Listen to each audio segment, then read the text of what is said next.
Connect நேயர்களுக்கு வணக்கம். ஸ்ரீ லக்ஷ்மி அஷ்டோத்தரத்தின் 39வது திருநாமம் கருணா என்பது. பொதுவா கல்யாணம் என்பது பெண் வீட்டார் தான் கடன் வாங்கி செலவு பண்ணி ஸ்பான்சர் பண்ணி பண்ணுவா. யார் ஸ்பான்சர் பண்றாளோ அவ பேர்ல சொல்லிடுவோம்னு ஸ்பான்சர் பண்ற பெண் வீட்டார் பேரையே இட்டு பொதுவா சொல்லிடுறோம். ஆனா ஸ்ரீனிவாச கல்யாணத்தை பொறுத்தவரை அது ஸ்பான்சர் பண்ணதே ஸ்ரீனிவாசன் தானே. 16 கோடி பவுன் குபேரனிடம் கடன் வாங்கி ஸ்ரீனிவாசனே ஸ்பான்சர் பண்ணி நடத்தின கல்யாணம். ஸ்பான்சர் பேரை சொன்னா நல்லதுங்கிறதுனால ஸ்ரீனிவாசன் அவர் பேரையே சொல்லி நாம் அதை அழைக்கிறோம். அப்படி ஸ்ரீனிவாச கல்யாணத்தை பகவானே கடன் வாங்கி நடத்தினான். அவரே ஏன் சார் கடன் வாங்கி நடத்தணும்னா அதுல ஒரு சின்ன காரணம் இருக்கு. அது மகாலட்சுமி தாயாரே பெருமாளுக்கு இட்ட கட்டளை. சீக்கிரமா பத்மாவதியை மணக்க வேண்டும் என்பது மகாலட்சுமி பெருமாள்கிட்ட சொன்ன விஷயம். அதன் முழு விவரம் வேறொரு தருணத்துல சொல்றேன். ஆனா அதை எப்படியாவது நடத்தணுங்கிறதுக்காக பெருமாள் அவ்வாறு செய்தார் என்ற அளவில் இப்போது நாம் அதை புரிந்து கொள்ளலாம்.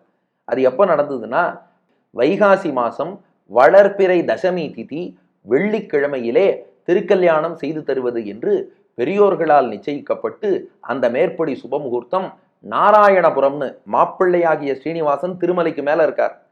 பத்மாவதியின் தந்தை நாராயணபுரம்னு அந்த பகுதியை ஆட்சி செய்து வருகிறார். தொண்டை மண்டலம். அந்த நாராயணபுரத்திலே திருக்கல்யாணம் என்று ஏற்பாடாகிறது. அந்த திருக்கல்யாணம் அங்கே கீழே நடக்கிறது. இங்க பெருமாள் மலைக்கு மேல இருந்து புறப்படுறார். 33 கோடி தேவர்கள் ரிஷிகள் எல்லோரும் வந்தார்கள். இப்போ பத்மாவதிய பெருமாள் திருக்கல்யாணம் பண்ணிக்க போறார். அந்த பத்மாவதி என்பவளையும் மகாலட்சுமியின் ஒரு அம்சம் என்றே நாம் கொள்ளலாம். ஆனா அது இல்லாம தனியா மகாலட்சுமி தாயாரும் வரா, ஆக்சுவல் லட்சுமியும் வரா. பத்மாவதி என்பவள் அவள் வேதவதி என்று பிறந்த ஒரு பெண். அவளுக்கு அப்கோர்ஸ் பெருமாள் யாரை மணந்து கொண்டாலும் லக்ஷ்மியினுடைய ஒரு அம்சம் இருக்குன்னு நாம புரிஞ்சுக்கலாம்.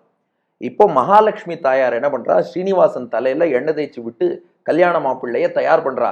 ஸ்ரீனிவாசன் பட்டையா திரும்ப நின்றாராம். இட்டுக்கொண்டு இப்போ பெரிய மாப்பிள்ளை அழைப்பு ஊர்வலம். பெருமாள் யானை மேலே அமர்ந்து கொள்கிறார். பெரிய ஊர்வலம் பின்தொடர்ந்து வருகிறது. இவா எல்லோரும் புறப்பட்டு யானை மேல மாப்பிள்ளை வர வாரணம் 1000 சூழ வலம் செய்து என்னும்படி மாப்பிள்ளை ஸ்ரீனிவாசன் வர நாராயணபுரத்தை இவா அடைகிறார்கள். அங்கே ஆகாசராஜன், அதாவது பத்மாவதி தாயாருடைய தந்தை, அவர் இவர்களை எல்லாம் வரவேற்று உள்ளே அழைத்து சென்று வசிஷ்டர் வைதிக காரியங்களை எல்லாம் கவனிக்க இப்போ ஆகாசராஜன் பத்மாவதியை தாரவாத்து கொடுக்கிறாராம். சுவாமி புஷ்கரணி தீர்த்தம் இருக்கு பாருங்க, அதை எடுத்து தீர்த்தத்தை ஸ்ரீனிவாசன் கையில சேர்த்து பத்மாவதியை தாரை வார்த்து கொடுத்தான். பத்மாவதியின் கரம் பிடித்தார் ஸ்ரீனிவாசன். அதுக்கப்புறம் அப்படி அந்த மங்கள சூத்திரத்தை, அந்த திருமாங்கல்ய சரடை பத்மாவதி தாயாரின் கழுத்திலே ஸ்ரீனிவாசன் 3 முடிச்சு போட்டு கட்டிட்டார். திருக்கல்யாணம் இனிதே நிறைவடைந்தது. இப்போ இவர்கள்லாம் புறப்படுறா. இப்போ மகாலட்சுமி தாயார் என்ன பண்ணா, அந்த பத்மாவதிக்கும் பெருமாள் திருமார்பிலேயே இடம் வாங்கி கொடுத்துட்டா. அதாவது பெருமாள்கிட்ட சொல்லிட்டா, என்ன எப்படி எப்போதும் உங்கள் திருமார்பில் ஏந்தி இருக்கேளோ இந்த பத்மாவதியையும் ஏற்றுக்கொள்ள வேண்டும்னா. இப்போ பத்மாவதியை அழைத்து கொண்டு ஸ்ரீனிவாசன் மலைக்கு மேல புறப்படணும்.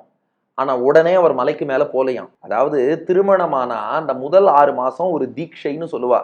அந்த திருமணமான முதல் 6 மாதங்கள் மலை ஏறக்கூடாதுன்னு சாஸ்திரம்.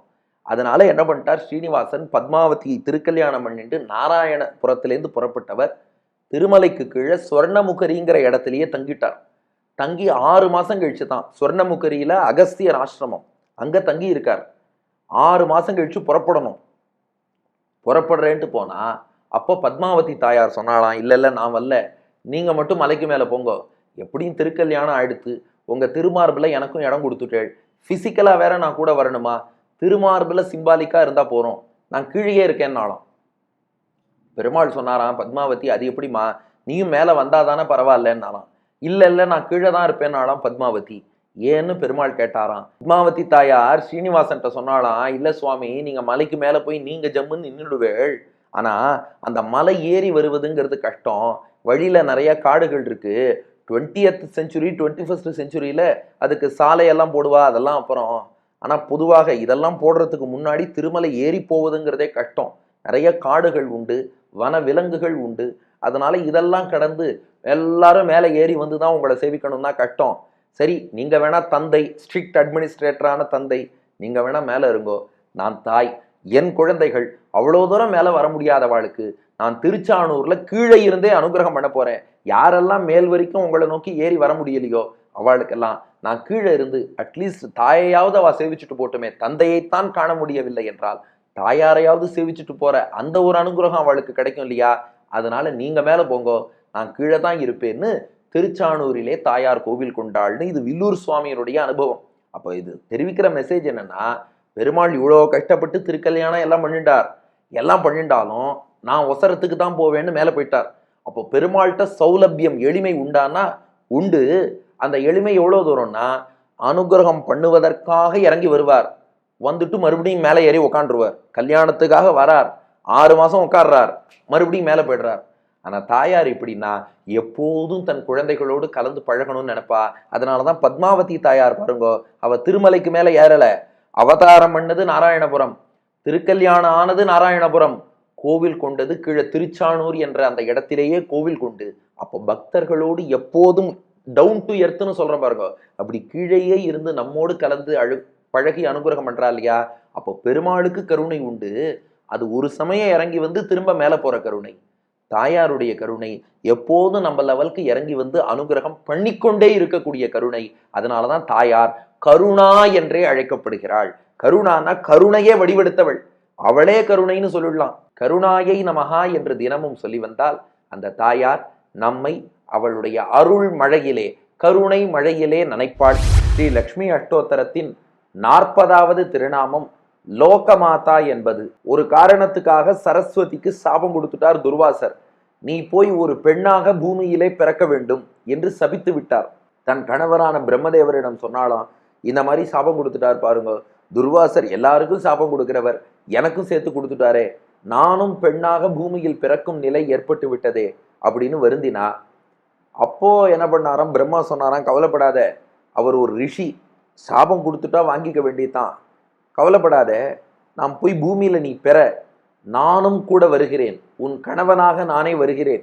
உனக்கு எப்போ குழந்தை பிறக்கிறதோ, குழந்தை பிறந்ததும் உடனே சாபம் நீங்க பெற்று பழையபடி இந்த பிரம்மலோகம் சத்தியலோகத்துக்கு நீ திரும்பி வந்துடலாம், நான் அந்த சாபத்தை டைல்யூட் பண்றேன்னு பிரம்மா ஒரு கிளாஸ் அதோட சேர்த்துட்டாராம். அதன்படி துர்வாசரின் சாபத்தால் சரஸ்வதி, அதே சரஸ்வதி என்ற பெயரோடு ஒரு பெண்ணாக பூமியிலே பிறந்தாள். பிரம்மா ததீச்சி என்ற முனிவராக வந்து பிறந்தார். இந்த பிரம்மாவின் அம்சமான ததீச்சி முனிவர் இந்த சரஸ்வதி என்ற பெண், சரஸ்வதி சாபத்தால பிறந்திருக்கா. அந்த ததீச்சி முனிவர் இந்த சரஸ்வதியை திருமணம் செய்து கொண்டார். அதே நேரம் இந்த ததீஜிக்கு ஒரு தம்பி இருந்தார், அவருக்கு பார்கவர் என்று பெயர். அந்த பார்கவர் என்ன பண்ணாராம், அக்ஷயமாலா என்ற ஒரு பெண்ணை மணந்து கொள்கிறார். அப்போ அண்ணனுக்கும் தம்பிக்கும் கிட்டத்தட்ட ஒரே நேரத்துல கல்யாணம் ஆறுது. திருமணமாகி ஒருவரோட காலத்தில் இந்த சரஸ்வதிக்கு ஒரு அழகான ஆண் குழந்தை பிறந்தது. குழந்தை பிறந்ததும் என்னன்னா, இவளுக்கு சாபம் அவ்வளவுதான் நீங்கிடுத்துன்னு அர்த்தம். பிரம்மா சொன்னார், துர்வாசர் சாபம் உனக்கு குழந்தை பிறக்கும் வரைதான் இருக்கும், குழந்தை பிறந்துருத்துன்னா நீ சத்தியலோகத்துக்கு திரும்பி விடலாம்னு சொல்லிட்டார். அதனால இப்ப சரஸ்வதி என்ன பண்ணா, ஆஹா குழந்தை பிறந்து விட்டது, அழகான ஆண் குழந்தை பிறந்துருத்து, குழந்தை முகத்தை பார்த்தா சந்தோஷப்பட்டா, இனி சத்தியலோகத்துக்கு புறப்படலாம்னு யோசித்தாள். யோசிச்சவோ ஒரு நிமிஷம் நினைச்சாலாம், இது கை குழந்தையா இருக்கே, நாம சாபத்திலேருந்து விடுதலை பெற்று மேல போகணும்னு பாக்குறோம், தாய் புறப்பட்டு போயிட்டா இந்த குழந்தையை யார் பார்த்து கொள்வார்கள் அப்படின்னு யோசித்தாளாம் சரஸ்வதி தேவி.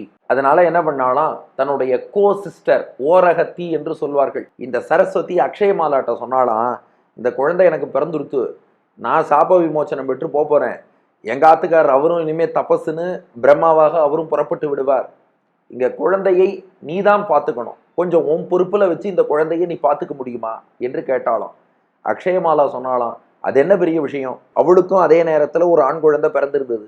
அவ சொன்னா, எனக்கும் ஒரு குழந்தை பிறந்திருக்கு, என் குழந்தைக்கு எவ்வளோ ஆசையா பால் ஊட்டுறேனோ அதை விட ஆசையா உன் குழந்தைக்கு பால் ஊட்டுவேன், என் குழந்தையை எவ்வளோ கண்ணும் கருத்துமா பார்த்துப்பேனோ அதை விட அதிகமான கவனத்தோடு உன் குழந்தையை நான் பார்த்து கொள்வேன், நீ பாவம் பூமியில வாழ்ந்து கஷ்டப்பட்டுட்ட, சாப விமோச்சனம் கிடைச்சிருக்குன்னா நீ கிளம்பு, உன் குழந்தையோடு சேர்த்து என் குழந்தையை நான் பார்த்து கொள்கிறேன் அப்படின்னு சொல்லிட்டா அக்ஷயமாலா. அந்த தைரியத்துல சரஸ்வதியும் புறப்பட்டு சத்தியலோகம் போயிட்டா. இப்ப இந்த அக்ஷயமாலா தான் 2 குழந்தைகளையும் வளர்த்து வருகிறாள். அப்படி வளர்த்து வரும்போது ஒரு நாள் என்ன பண்ணிட்டா, சரஸ்வதி பெற்றெடுத்த அந்த ஆண் குழந்தை அதற்கு பால் ஊட்டிகிட்டே இருக்கா. பாலூட்டி கொண்டே இருந்தவள் தன் குழந்தைக்கு பால் ஊட்டணுங்கிறதையும் மறந்துட்டாளாம். அந்த குழந்தை பசியால கதறின்னு இருக்கு, ஆனாலும் அந்த இன்னொருத்தி குழந்தைக்கு அப்படி பால் ஊட்டினாலாம்.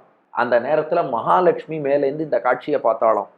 ஐயோ, அக்ஷயமாலா எவ்வளவு தூரம் கொடுத்த வாக்க காப்பாற்றணும்னு நினைச்சு அந்த குழந்தை மேல அன்பு காட்டுறா, அவளுடைய குழந்தை கஷ்டப்படுறதுன்னா நாமே போய் பால் ஊட்டுவோம்னு சாட்சாத் மகாலட்சுமி தாயார் பூமிக்கு இறங்கி வந்து அக்ஷயமாலா பெற்றெடுத்த குழந்தையை எடுத்து தன்மடியில வச்சு தானே அந்த குழந்தைக்கு ஞானப்பால் ஊட்டினாள். அந்த குழந்தைக்கு ஸ்ரீவத்சன் என்றே பெயர் ஏற்பட்டதாம். இன்றைக்கும் ஸ்ரீவத்ச கோத்திரம் என்றே சொல்வார்கள். பெரிய ரிஷியாக அந்த குழந்தை உருவானது.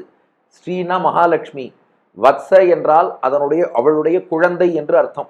ஸ்ரீவத்சன்னா மகாலட்சுமியின் குழந்தை. ஏன்னா மகாலட்சுமியே வந்து அந்த குழந்தைய தன் மடியில வச்சு பால் ஊட்டிட்டார். அதனாலதான் ஸ்ரீவத்சர் என்பவர் பெரிய ரிஷியாகி எல்லா ஞானமும் மிக்கவராக விளங்கினார். ஏன்னா மகாலட்சுமி பால் ஊற்றானா அது வெறும் பால் அன்று, அது ஞானப்பால். லக்ஷ்மி ஊட்டிய அந்த பாலை ஒருவர் பருகிவிட்டால் அதுக்கப்புறம் எல்லா ஞானமும் தானே அவர்களுக்கு ஏற்பட்டு விடுகிறது. தாயார் தான் நம்ம எல்லாருக்கும் பால் ஊட்டுபவள். என்ன பால்னா ஞானப்பால் ஊட்டி ஞானத்தை வளர்ப்பவள். அதனாலதான் லோக மாதான்னு தாயார் அழைக்கப்படுகிறாள். லோக மாதானா உலகில் உள்ள உயிர்களுக்கெல்லாம் தாயாக இருப்பவள்னு அர்த்தம். லோக மாத்திரே நமகா என்று தினமும் சொல்லி வந்தால் தாயார் நமக்கும் ஞானப்பாலை ஊட்டி நம் ஞானத்தை வளரச் செய்வாள். நன்றி, வணக்கம்.